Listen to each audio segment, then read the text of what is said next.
Over the years of doing this garden, I've probably grown 35 to 40 different plants, usually all from seeds. Some of these have worked really well, and some of them have been a bit of a disaster. So from my experience, here are 10 plants that grow well in an urban garden.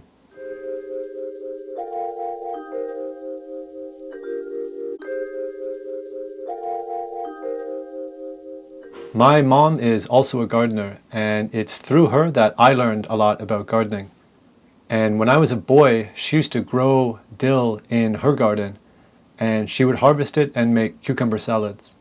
And I loved these salads. And even still now, every time I smell dill, it kind of takes me back to summers in Prince Edward Island when I was a boy. These days, I'm using dill on salads too, usually with cucumber, sweet pepper, onion, vinegar, olive oil, and salt. It's a real crowd pleaser and a really nice salad. Real strong summer vibes on dill. And you can use it for pickling. What's not to love? Dill is a little slow to germinate, and it might take a couple weeks until you see the sprouts come out. Dill is also very sensitive to sunshine, and it will dry out really easily if you forget to water it or if it gets too much sun. The seeds and flowers are also edible, so you can basically eat everything on the dill plant except the stem. This is another winner. Basil grows really well in Korea, although it will grow even better with half a day of shade. The leaves of a basil plant are quite delicate, and you have to make sure it doesn't get too much sun and that it's also getting enough water. They can dry out really quickly and really easily. You can also transplant them after they grow. I usually grow more than I need in one pot and then move them around or give them to friends. I've actually given these to 3 different people and they've actually all died. So maybe they're not as easy to care for as I think. You can eat basil fresh, you can make pesto, or you can dry it. Personally, I like drying it the most. Home-dried basil has a completely different intensity than store-bought. I usually use this on pizzas and pastas. Growing parsley is similar to growing basil. Relatively sensitive to sunlight and can dry out easily. They probably need to be watered every day, and they're going to be happier in an area with half a day of sun. I use parsley in salads and on top of paella, or for garlic bread.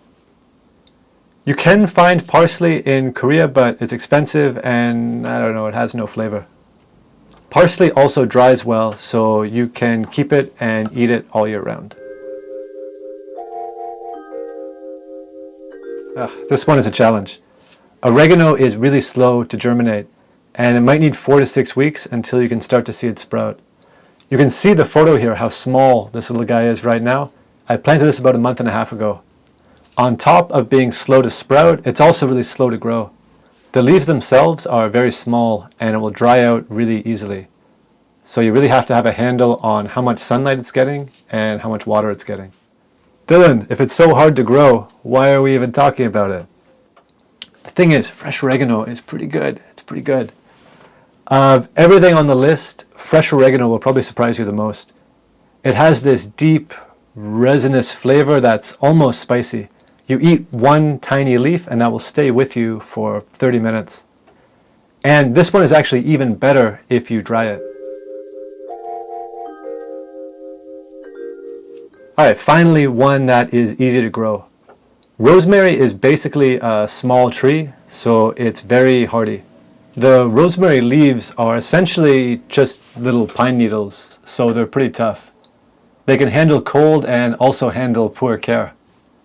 I really like rosemary with fried potatoes, pizza crust, soups, stews, lots of uses.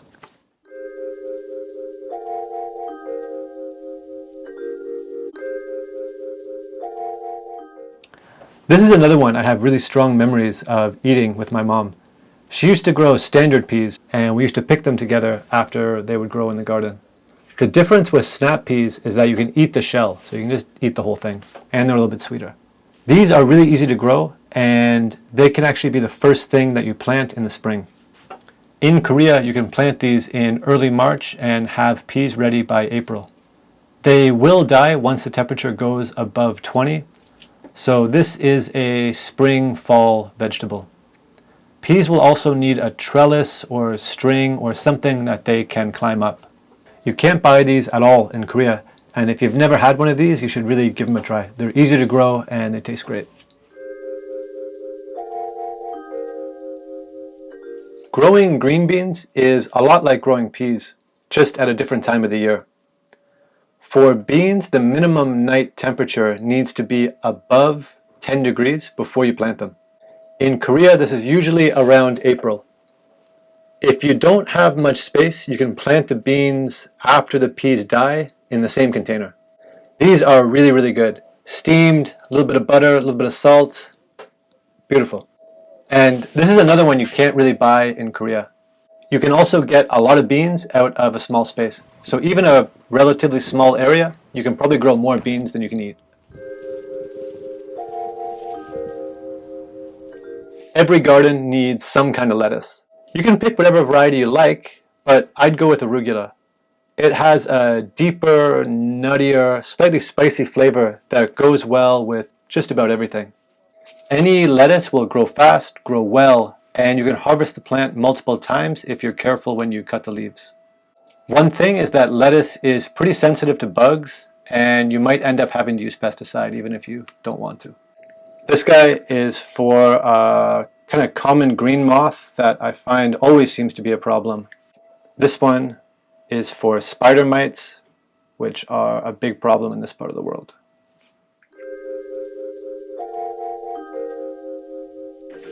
In Korea, carrots tend to be big and bland, so growing your own is a nice alternative. They will take a few months to grow to an edible size, but they don't require much attention, so you can pretty much just plant them, water them, and forget about them. Smaller varieties will grow better in containers. What's nice about carrots or any root vegetable is that they can stay in the ground until you need them. So you can eat the same patch of carrots for months. You can also eat young carrot leaves like an herb. The flavor is pretty intense. These are fun, they grow fast, and it's another one that's not really available where I am. You can plant these pretty early in the spring, and when you start to see the head of the radish, they're ready to pick. The flavor of these is like a stronger, spicier, earthier mu, which is the Korean radish that you'll find here. They also have a great pink color on the outside and creamy white on the inside, and they look great in salads. And those are 10 plants that do well in an urban garden. Don't forget to water them, keep an eye on them, and you'll be fine. Bye.